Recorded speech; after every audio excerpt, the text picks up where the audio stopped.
My name is Rashid Nix. I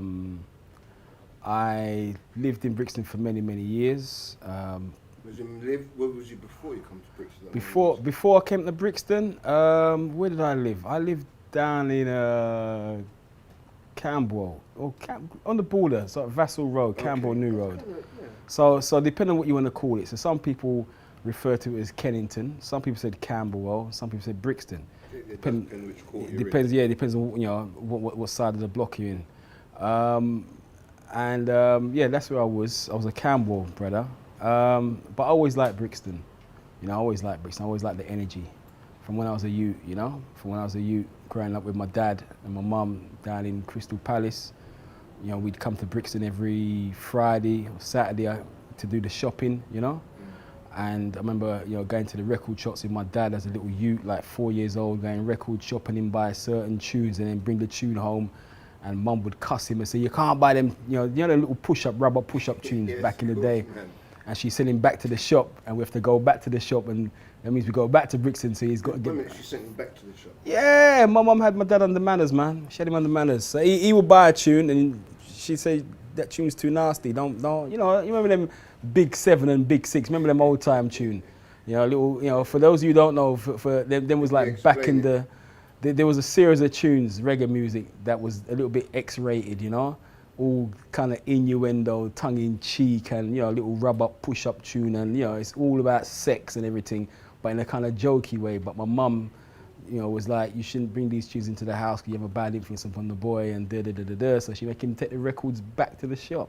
So we go back to Desmond's, isn't it, Hip City, and take the tunes. So I remember just being a little youth, coming to Brixton, getting my hair cut, down in the barber shop, just under the bridge, opposite the market. Yeah. I just remember going in there, get my hair cut, and I always liked Brixton. I always liked it. I like the vibe. When my dad came to this country in '61, the first place he lived was Somerleyton Road. So, which part of Somerleyton Road? Because we've looked at maps and looked at Somerleyton Road in the old days. I still remember it vaguely as a little boy because it's changed a lot for me. But I do remember some of the houses. But my mum and my mum's friends used to live further back near the town Palace Passage there. Yeah. And I'd know it from there. So which part did you? See, I don't know whereabouts he lived on Somerleyton Road. Because that would have been before I was born. But I remember, a few years back, me and him was chatting, and because my dad moved back to Barbados, he said you can't mess with England. He said there's no future for black people in England. He said that 30 years ago, and he left. And I remember talking to him, and he said to me, we Bajans, we're not Jamaicans, we Bajans. And he's like, man, you living in Brixton, man? Where you living in Brixton, boy? I said, yeah, Daddy, I'm in Somerleyton Road. He said, Somerleyton Road? I said, yeah. He said, man, when I come to England in 1961, the first place I lived was Somerleyton. I said, really? I said, wow. And then my youngest son, he was home birthed on Somerleyton Road.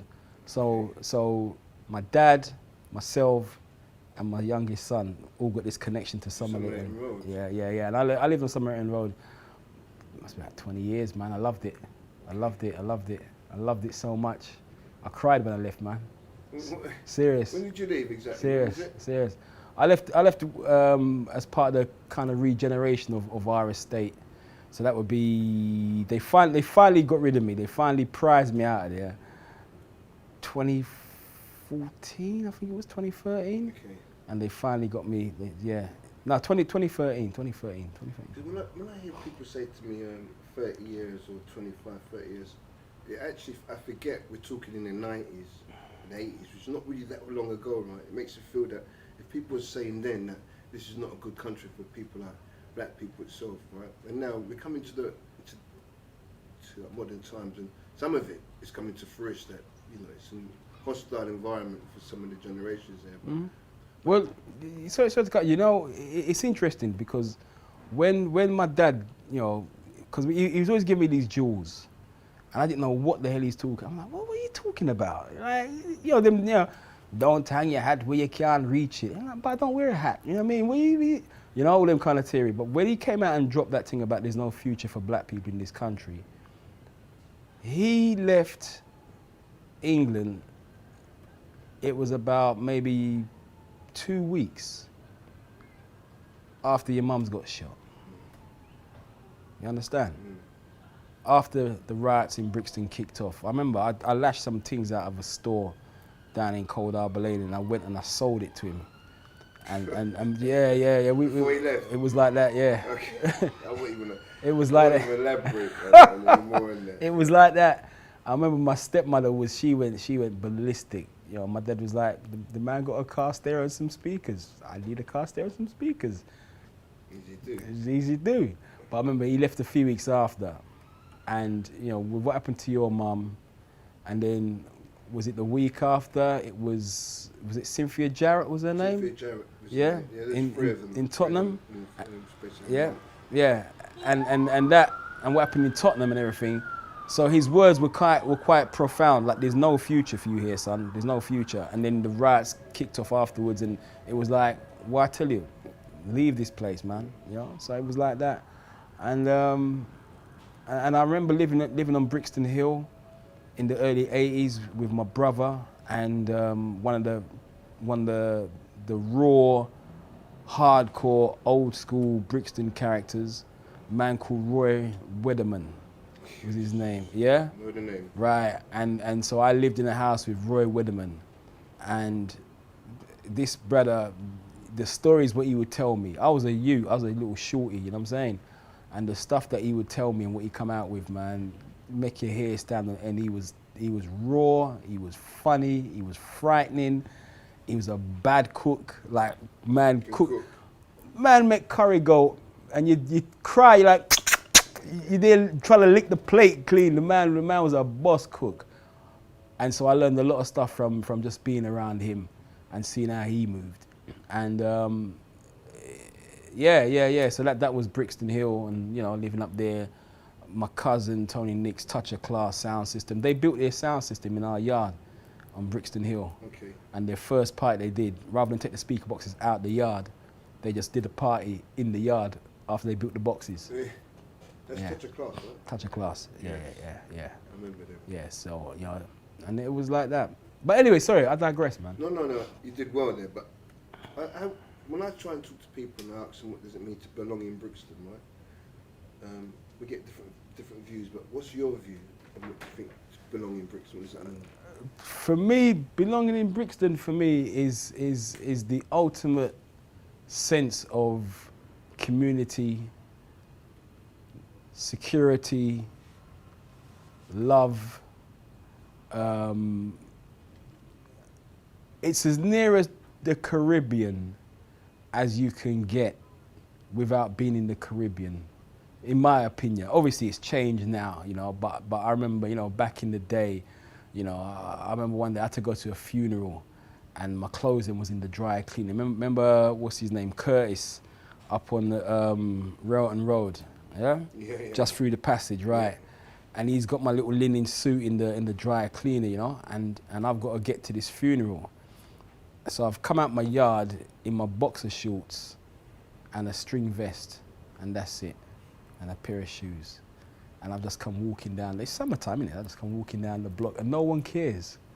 You know, like nobody, everyone's like, yeah, Wagwan Rash, what you saying, big man, everything good? Yeah. And I'm just there, string vest, boxer shorts, walking, Because I realised that if I go to the dry cleaners and pick up my stuff and come home and get change, I'm gonna be late. So I just went to the dry cleaners in my underwear.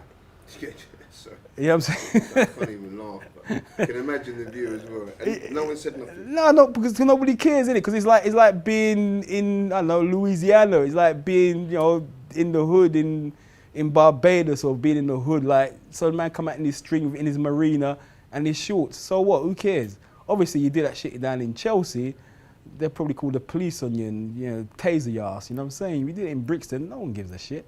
And I thought, this is what I like about this town. You know, that's what I like about this town. That idea of, you know, I look at you and I see you a couple times, and either me and you, either we got a little something, or I'm gonna be like, you saying, bud?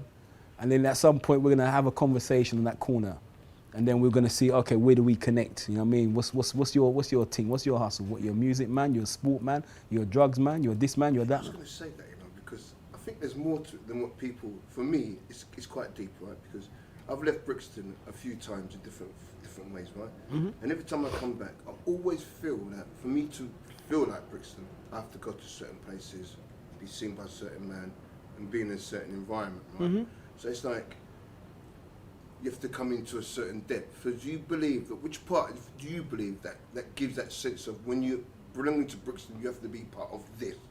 What do you reckon it is? I think what happened with me one time, and this was back in the mid-80s, early mid-80s time, when Coxon used to play in Angel Park, out the front. And for those people that don't understand what Coxon sound system represents to Brixton, we talk about hip-hop culture and how hip-hop came out of the Bronx and they had the sound system playing in the park. In London, in Brixton, we had the same thing happening. Coxon used to play in the park on a Saturday, you know? And this was before Facebook and internet and everything, but somehow, man from Camberwell knew that Coxon was playing in the park. And we just want to hear we want to hear DJs, not DJs, cut. We want to hear the man with the mic, we want to hear the DJs. You know, I want to hear Wagwan. And so, I never forget, we came up, it must have been maybe the week before the riot, when your mum got shot, maybe a week, 2 weeks before that. And we've come up and Coxon's playing in Angel Town, out in the park, you know. And there must be, I don't know, a couple thousand people out there. People out there. Coxon's just mashing it up and settings, everything's nice.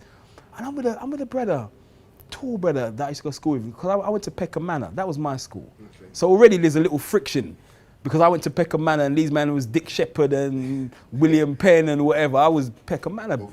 Yeah, you understand? So I went to Peckham Manor. So we come up. And we come from West End. We went to a record shop and this brother bought a couple tunes.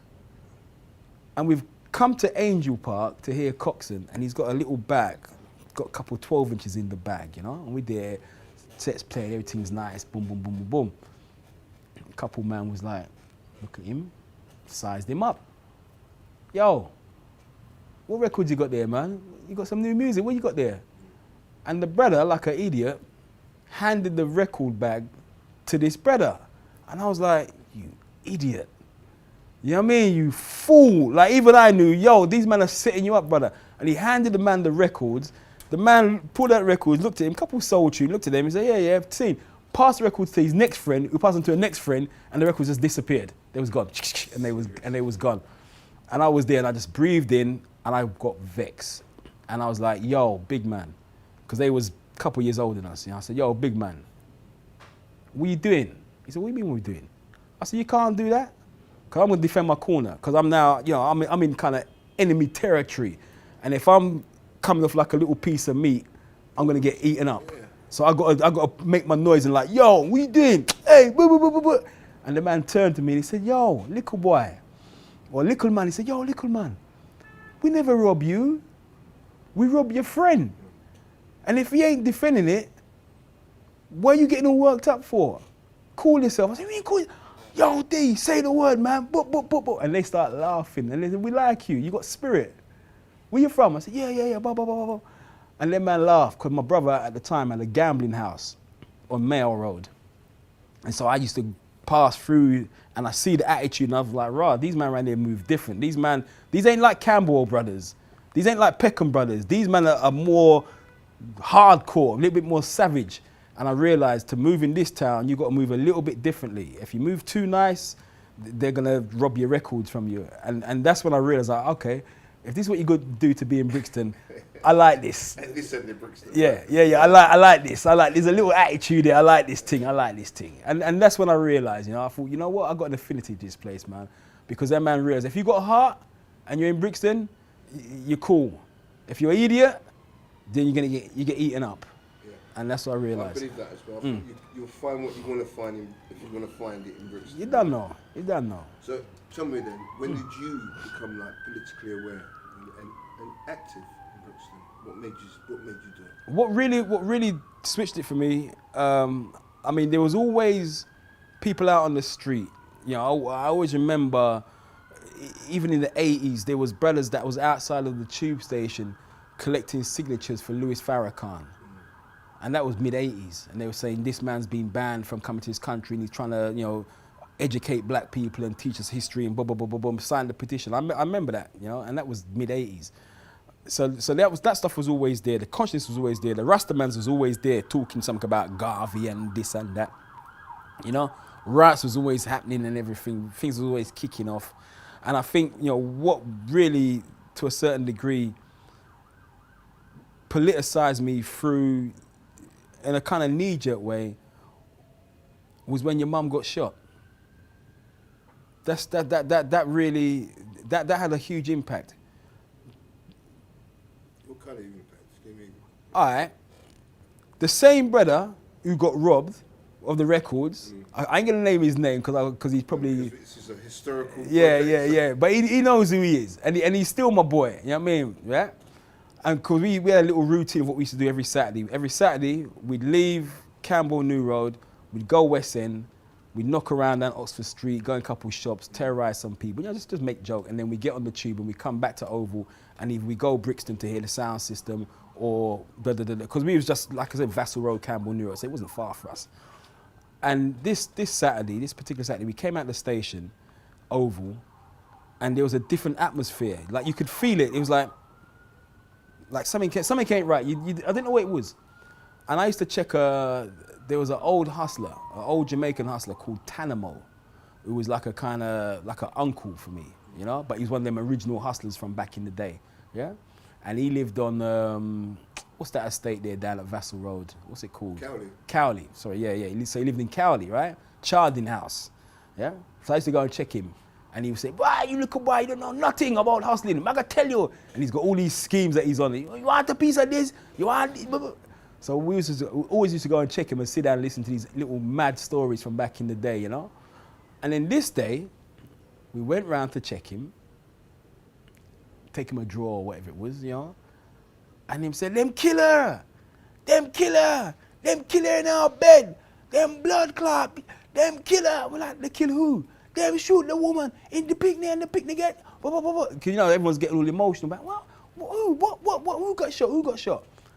And Cowley's right next to, it's right there. So he said, come, we're gonna mash up the place. Them kill the woman, them kill the mother, them kill the mother. And we're like, who got killed, who got, come.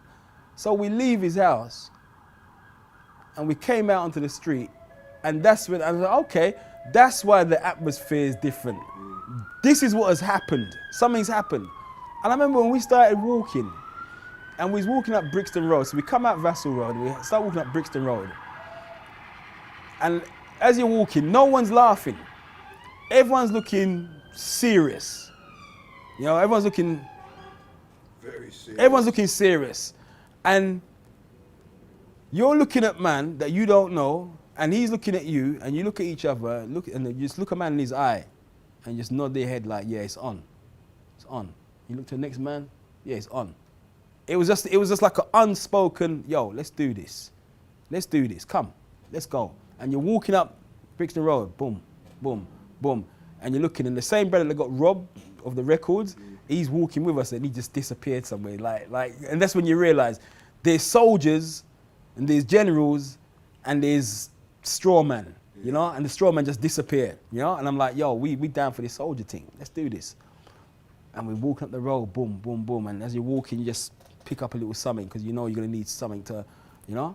And as we got over like the little brow, you know, where the tire places on the corner there, what's that road called? Is it Mostin? Not Mostin.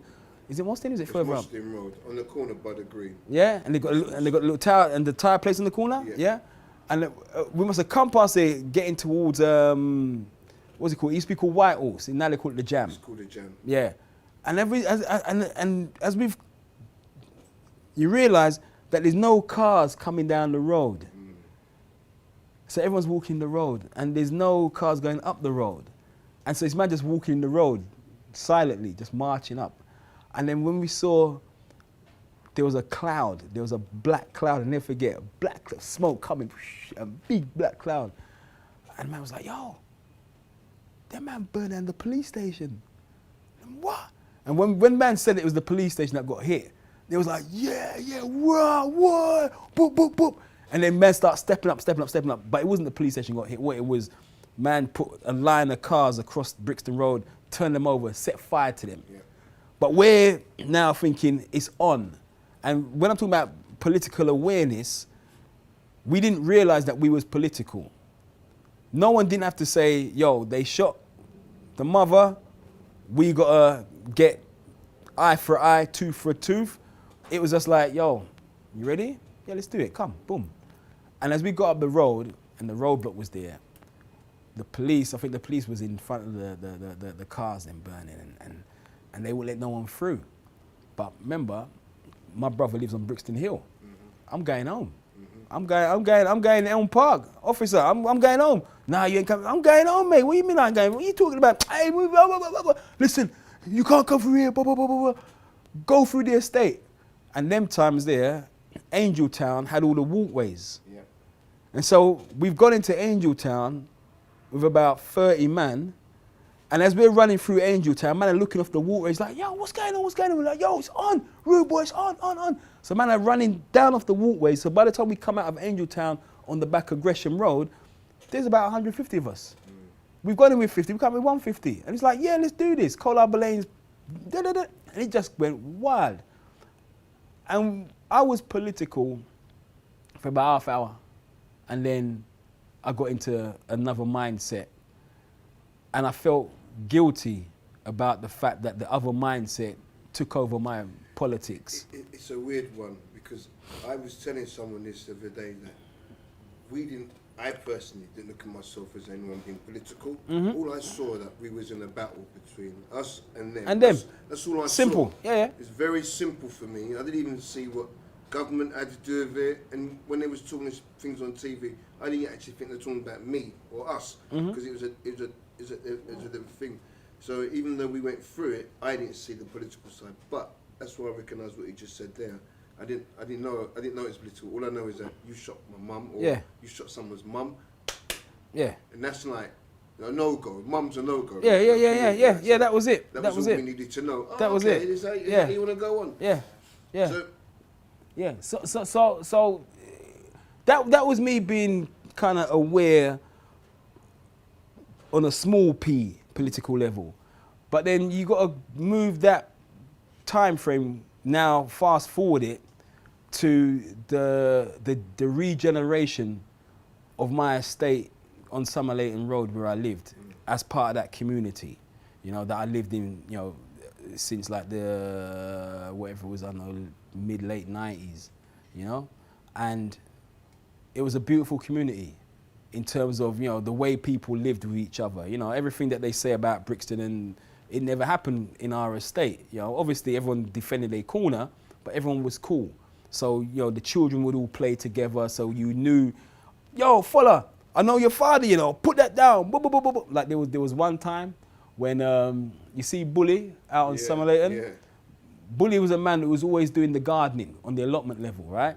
Always gardening, yeah? And one time now, Bully's grown all his stuff, and the youths, they must have been about 7 years old, 6 years old. They want to have a tomato war. So they've climbed over the fence, got into his allotment, and picked all his tomatoes, and they're dashing tomatoes at each other, bam, bam, bam, going crazy. And I'm looking at my bloke, and I'm saying, yo, behave yourself. And I'm like, hey, no. Bully's come an hour later, and he just looked at what they've done to his wheel, and he got vexed. I mean, he's ready to tear somebody's head off. And I said, big man, he said, hold up, done that. I said, big man, don't trouble the youth, I'm gonna take you to his dad. Come. So I took Bully to the youth's father, and Bully spoke to the man's dad, and the dad dealt with it. And as opposed to grabbing the 7-year-old youth and beating him, you know what I'm saying? Because he was gonna do that. And so it was that kind of community where everyone knew each other, you know? And so that meant that there was a certain amount of security there. And the mad thing about it was that when they started talking about they're gonna, you know, regenerate the estate, everyone knew. Which is the Guinness The Trust, Guinness, right? yeah. Sorry to cut it there, because I associate Guinness Trust as a very close ally to my community, right? In the sense that they've been housing, what's the word I'm looking for?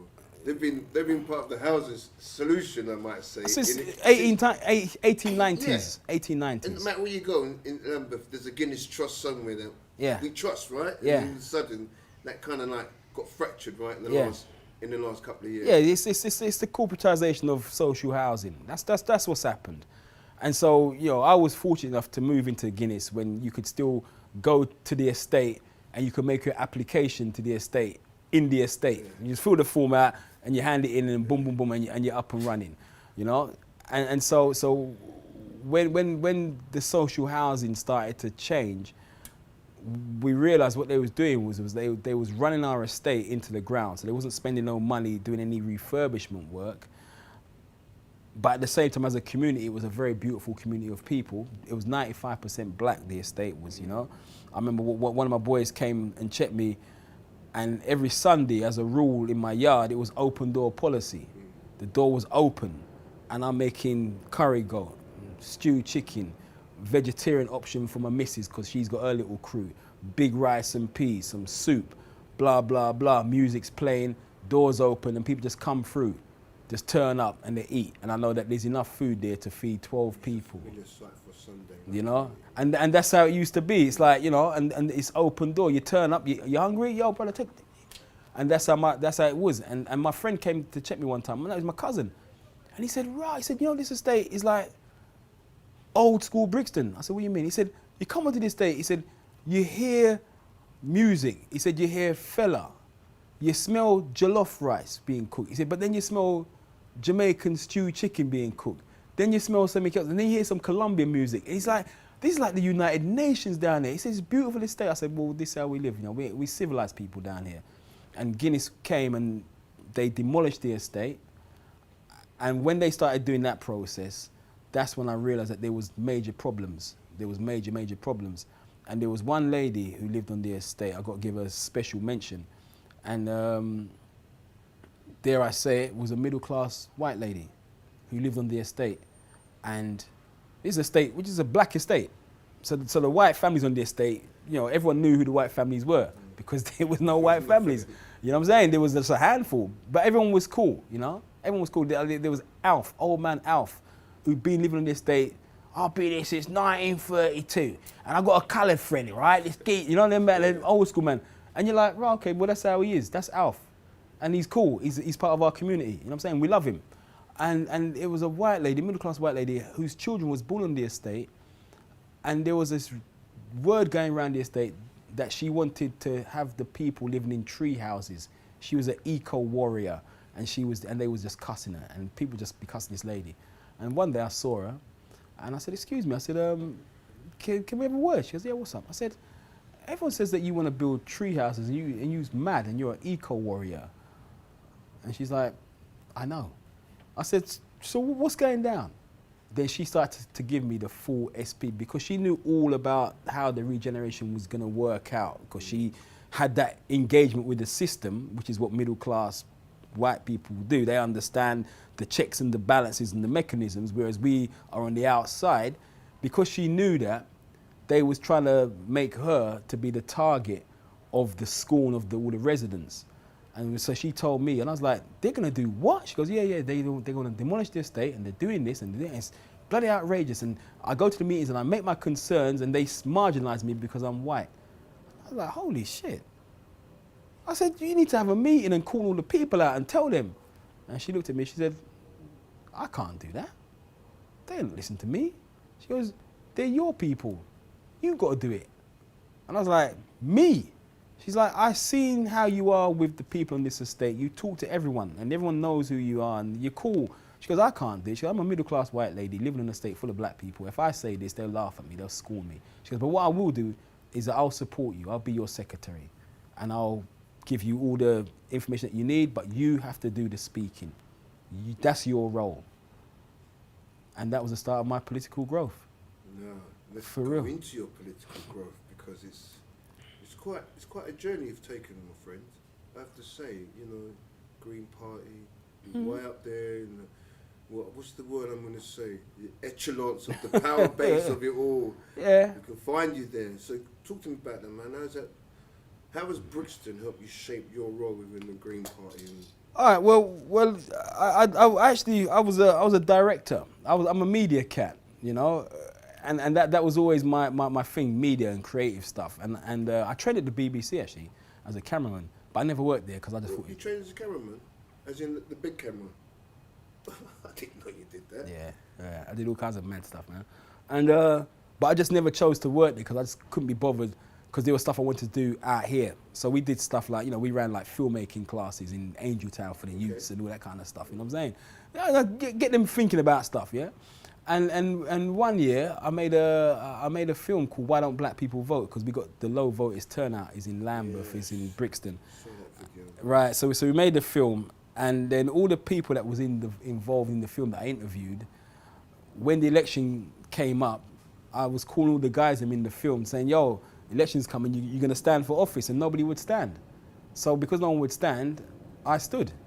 That was it. Simple as that. Simple as that, because I thought to myself, because all I wanted to do, brother, on the real, I wanted to make part 2 of my film.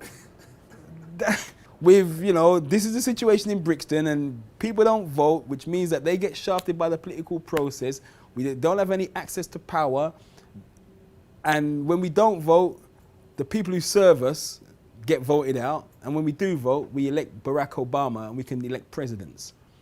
Why don't black people vote? That's the question, And so I wanted to make part 2 of my film where I could follow a candidate around Brixton campaigning while he goes out, and the idea was that he'd go out and he'd get elected and we'd be like, yeah, wicked, and we can break the champagne open and nobody would stand. And I'm like, yo, you gonna stand? No, not me, rude boy, you're mad. Yo, big man, no, you're mad, boy, I'm not a politician, rude boy, I'm gonna stand. Nobody would stand. And I thought, you know what? I'll stand. And I took it on board. And I thought, and there was one thing that Jesse Jackson said to me one time. He said, he said, in life, you've got to have tree shakers. And he was like, the tree shaker is the activist who shakes the tree because there's all the fruit. The fruit falls down, you don't catch the fruit because you're shaking the tree, but other people can catch the fruit. And I thought, you know what? Let me shake the tree. Let me stand and see what fruit falls out the tree. It took a couple of years for you to fall, mate, but you finally fell. And you understand? You understand? You understand? Yeah, right. Just shake out that tree. Yeah, when you stood, I'm like, okay, now I can step back. Now I can. So you're gonna do part 2 now, then? You're the man, innit? Oh, was I?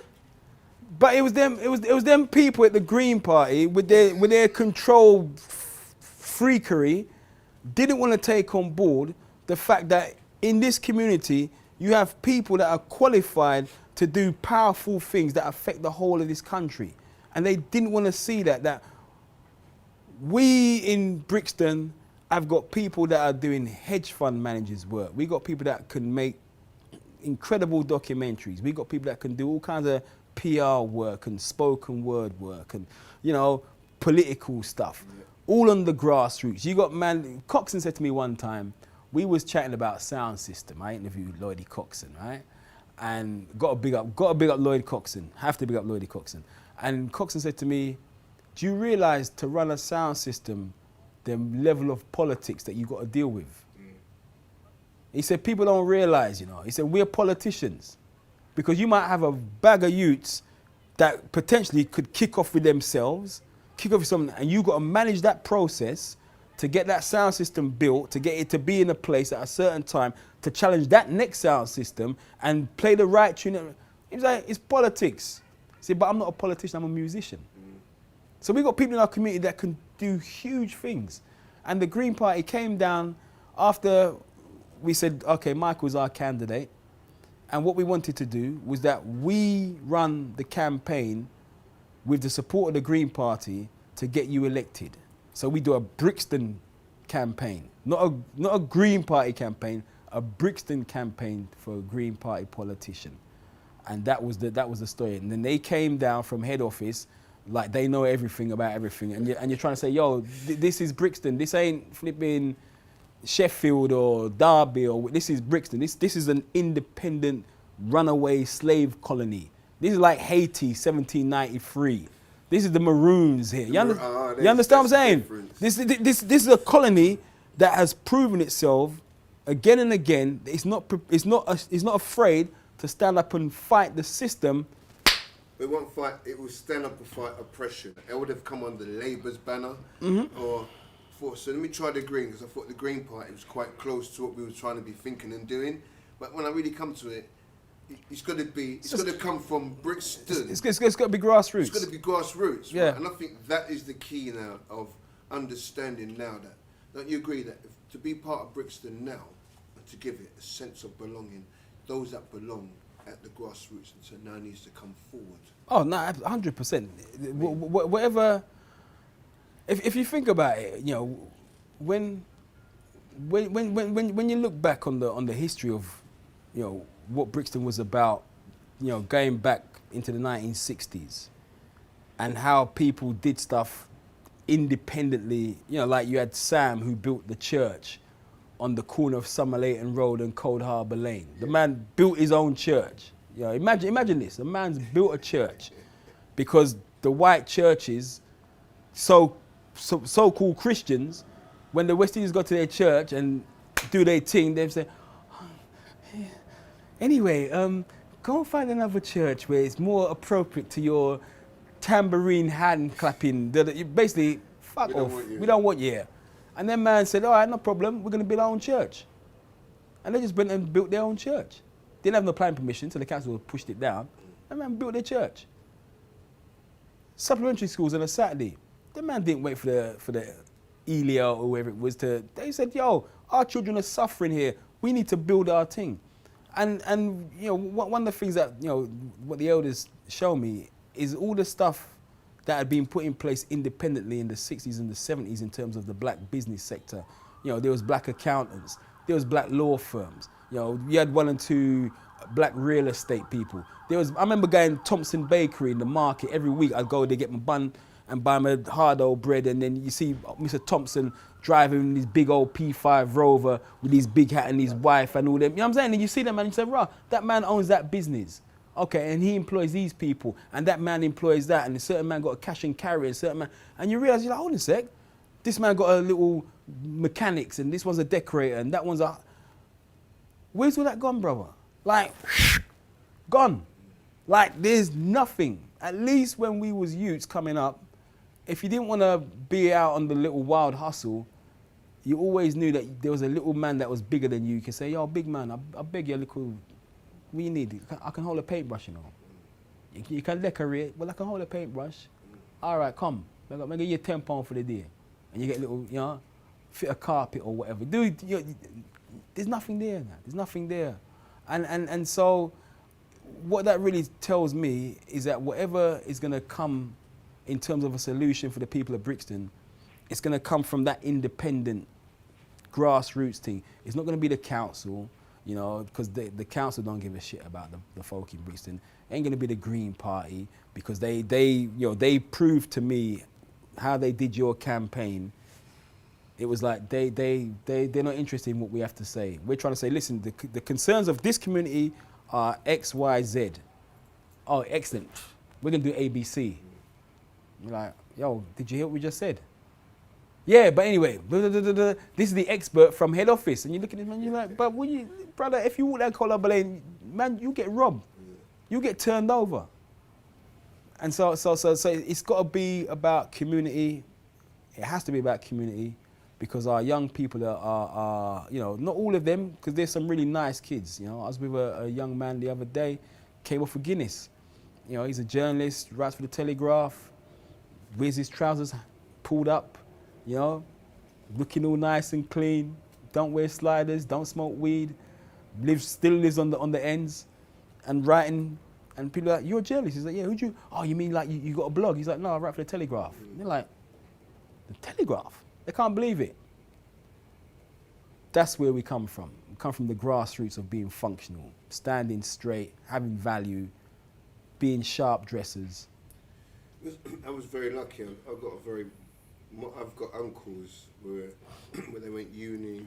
My uncle worked for IBM as a computer programmer. I was very blessed to be in a household that showed me you can have different careers that wasn't street career. I mean, my uncle was an artist, the other one was a piano tuner, the other one was a computer engineer. You know what I mean? Yeah. It's like I looked at them as real people that I could aspire to, and I think we need more of those role models to be. Rather than when I was much younger, it was the lineman that caught my attention. You know what I mean? It was like, I want to be like him.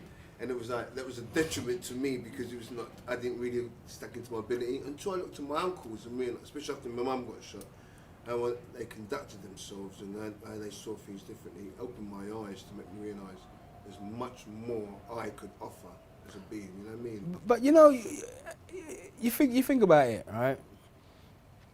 The amount of property that people from the Caribbean owned in Brixton, it was ridiculous. You know, the amount of stuff that we owned, and it's like once that what really smashed it was when the crack landed. You know, that took it to another level where it just was like, whoa, this is, you know, I think it's Public Enemy got their tune Night of the Living Bassheads. Yeah. You know what I mean? And when that stuff started coming through, and you know, there was man that I knew personally that got into that stuff, and you know, and you saw how they just, you're like, rah, you become like another person. And so people started to move out in increasing numbers, you know. And the unfortunate thing was that the people who moved out was those same people that you were speaking about, the professional people, yeah. Because they didn't want to be associated with this massive thing, you know, Brixton. They moved to Thornton Heath and they moved to wherever, they, you know, to get away from this stuff. And all them people that moved out there and had their children out there thinking that they're going to be away from this stuff, what's happened?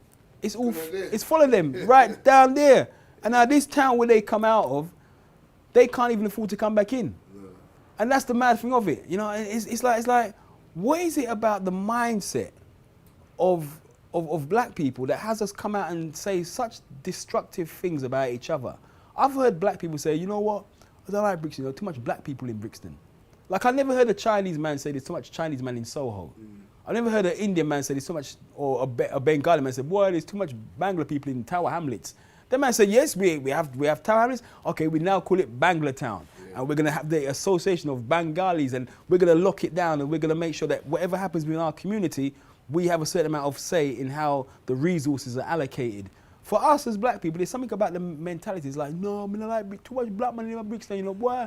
I'm gonna move out to where I will be the only white black man out there. But then what's happening is that all the expertise has gone, and all who's left behind are the hustlers and the shufflers, and then so they're not hustlers. I call them hustlers. Right, and then the young people now, they don't see the stuff that we saw when we was coming up. All they see is a dysfunction. At least we had a choice. You know what I'm saying? I don't even think they see dysfunction. Yeah, no. I literally don't believe they see dysfunction. Yeah, they don't see it as dysfunction. They just think it's normal. They've got their environment is normal. That's mixed. Yeah. It's much more multi-diverse than what we ever grew up with. Yeah. They all think they've all got the same problem. Yeah. Yeah. Yeah. Well, sir, we have come to We're the done. end. Yes, man. Brilliant. Yeah, it's absolutely amazing. Ran out of tape. And can I just say one final thing? Yeah, is that cool? I'd say politically, being now very, very astute of how this whole game works. You know, the fact that we have the lowest voter turnout, or one of them, UK, is here, centre of Brixton, Coldharbour. So the local authority understand this, right? Areas with the lowest voter turnout have the highest rates of violent youth crime, gang crime. We have black on black violence, but we don't have a black on black vote. Yeah? Yeah. And the way that plays itself out is with these young people that's coming through, they can't see any options in terms of how to problem solve, in terms of how to make steps to get access to power. And I remember talking to some young bloods the other day, and I said, you know, back in the day, if the police were harassing or stopping and searching a brother that was my age as a teenager, I couldn't walk past. You remember them days? Yeah. Man wouldn't walk past. Man's like, what you doing? And the police was getting some pressure from concerned people. Yeah, you know, you let them know, like, listen, I don't know who this brother is, but what are you troubling him for? It was that kind of like, I recognize you, I recognize you too. And now what's happening is, we've gone from the police being the kind of that thing to now we've internalized all that anger and pain.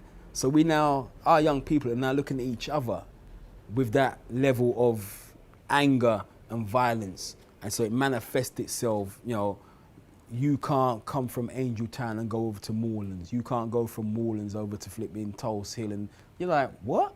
Yo, big man. When this team kicked off back in 85, we control a set of man. I don't know who these brothers are. Brothers are like, yo, big man, pick it up, put it down, put it, yeah, come. And that's how we roll. And so that sense of community, somehow it's been just carved up. But now you said that, I think one of the things I looked at was, when we was running for the election, was, there's, like you're saying, there's black on black, but there's no black on black for voting. Yeah. And I think, I'm not sure whether it's because they still look at us as people in the community as the problem. You know what I mean? It's like, if you go and talk to them and they see you, they think we're part of the problem rather than we're part of the solution. Or if we're part of the solution, we've got to be attached to one of these big guns that's delivering. So either Labour, it's Conservative or Greens. And it's literally, that's what I felt. Even if we brought them a solution and said, no, we're part of the solution, we have to live in the solution, we're here. They didn't look at us. And I think we as a community has got to start looking at each other and recognising who's achieving and what's achieving and stand by. Celebrate it, yeah. Celebrate it. That's why we're doing this project now. So I think it's about recognising people's achievements and celebrating those achievements, so that there isn't just this idea that, you know, the black solution, the solution in the community is a black solution, and all those around it's almost connected to it some way, and that we need help from the above us to help us fight this. Actually, we don't need help from above to fight. No, it's here. It's in here. Yeah. We need to just we just need some ourselves, heart. and be part of it. And say, I'm going to do something about it, whether my political stance aligns.